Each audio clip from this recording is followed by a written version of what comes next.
আসসালামু আলাইকুম। আবারও চলে এসেছি নতুন আরেকটি রেসিপি নিয়ে।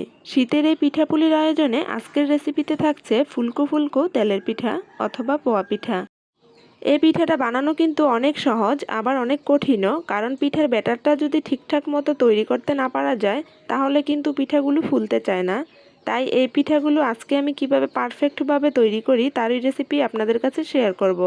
তাহলে চলুন মূল রেসিপিটি দেখে নিই। পিঠাগুলো তৈরির জন্য এখানে আমি হাফ কেজির মতো আতপ চাল 4 থেকে 5 ঘন্টা আগে ভিজিয়ে রেখেছিলাম।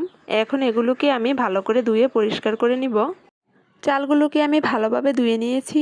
এখন এগুলোকে আমি একটি ব্লেন্ডারের সাহায্যে ভালোভাবে ব্লেন্ড করে নিব। এভাবে সবগুলো চাল আমি ব্লেন্ড করে নিয়ে এবার একটি বাটিতে ব্লেন্ড করে নেওয়া চালের গোলাটাকে ঢেলে নিব। দেখুন চালের গোলার ঘনত্বটা ঠিক এরকম আঠালো হয়েছে।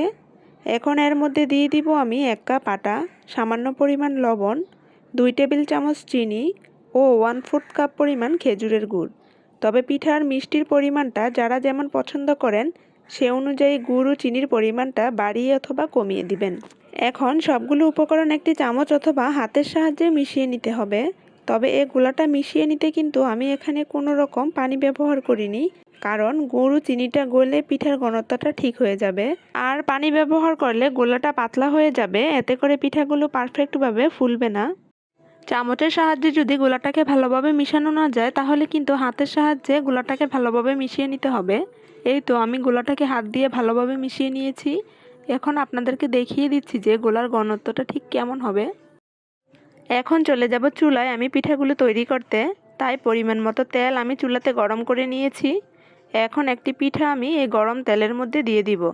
তবে তেলটাকে কিন্তু ভালো গরম করে নিতে হবে যেন পিঠাগুলো দেওয়ার সাথে সাথে তেলের উপর ভেসে ওঠে। পিঠাটার এক পাশ হয়ে গেলে এবার পিঠাটাকে আমি উল্টিয়ে দিয়ে দোনো পাশেই আমি ব্রাউন কালার করে ভেজে নিব। এ পর্যায়ে চুলার হিটটাকে লো মিডিয়ামে রেখে আমি সবগুলো পিঠা এভাবে ভেজে নিব। এই তো সবগুলো পিঠা আমার ভেজে নেওয়া হয়ে গেছে। মাশাআল্লাহ, দেখুন পিঠাগুলো দেখতে কতটা পারফেক্ট হয়েছে। আপনাদেরকে একটি পিঠা আমি ভেঙে দেখাচ্ছি। দেখুন পিঠার ভেতরটা কতটা পারফেক্ট হয়েছে, একেবারে জালিদার হয়েছে, কোনো রকম কিন্তু কাঁচা ভাব নেই।